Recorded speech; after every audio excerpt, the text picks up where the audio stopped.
Hey guys, it's Christina of CraftyPaws. I wanted to come on and share a Valentine card that I made for my hubby. It's a little bit different from my typical cards, which are tending to be more kind of cutesy and clean and simple recently. I wanted to make something totally different, and I got a chance to play with this new diamond die. It's called Jetador, and I think it is absolutely stunning. Look at the detail and the intricacy of this die. And if you cut it apart, you could easily make them into feathers or angel wings. I can't wait to play with this more with some vellum and some white cardstock. But I wanted to make this card in kind of that, I don't know, maybe vampire style, or you could call it kind of Ed Hardy style-y, sort of. Anyway, I really wanted to play with some Ken Oliver color burst too.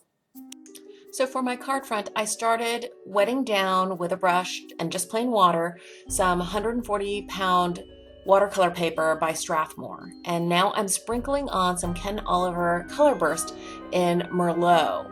And I'm spritzing that with more just plain water. And I love the magic of how that, transforms once it's activated with water. Now I wanted to make sure I got the entire card front because I'm going to be cutting it down for my actual card. And as I'm doing this, I realize it needs more color burst. So I sprinkle some more on, and I didn't want just a clump of it, so I'm moving it around with my paintbrush. I think the key to playing with color burst is just adding little bits at a time and then blending it out in a way that you like and not over mixing, because you don't want it to be like a flat, consistent color. I mean, that's the point of the color burst, is to have that variation, that drama that you can get with the different intensities. And this is what it looks like when it's all dried. I dried it with my heat tool, and I think it intensified the color. Love the way this background came out. It's actually reading a little bit more magenta, but in real life it's more red. Kind of burgundy, well, Merlot, really. And then I took that Jetador heart and die cut out the center of that card front. And then I cut that shape out 4 more times on black cardstock so that I could get this really detailed inlaid effect. And it's raised a little bit, but it's inlaid into that watercolor paper. I also did the same thing with this Forever word die, which is from Little Yellow Bicycle. If you guys are interested in any of the products that I use, please check out my blog, and I have links to most of the products if I could find links to them in stores. I cut that 4 times also, and I'm going to pop in here how I position this word die. I tucked the swirl of the R underneath so that it wouldn't cut too many of the details of the little tendrils of the heart, because I wanted that also to be inlaid.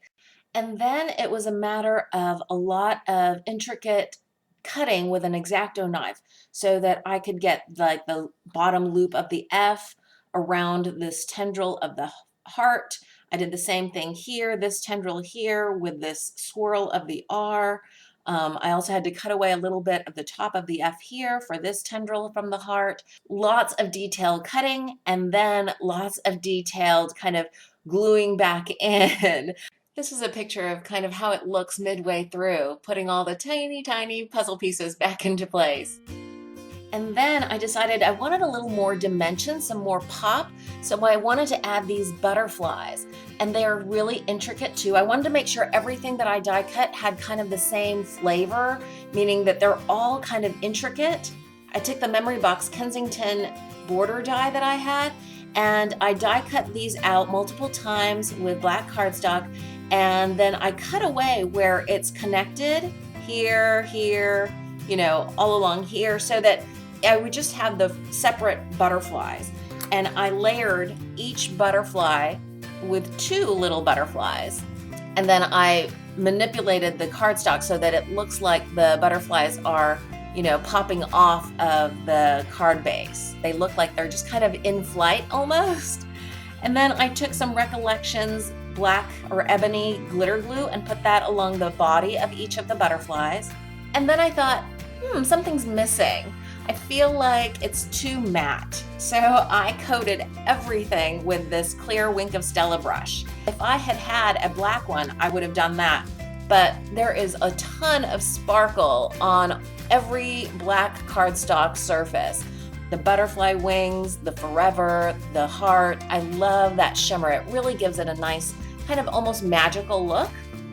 And so as a last finishing touch, I added these little tiny black bling pieces. They're from Want to Scrap, and I think they add a nice little sparkle. And that's my card. Really simple. On the inside, I just put in some craft cardstock. I didn't want to go stark with white, but I did want to make sure I can write a nice message inside. So that's my card share. I hope you guys are having a wonderful crafty day. Thanks for watching.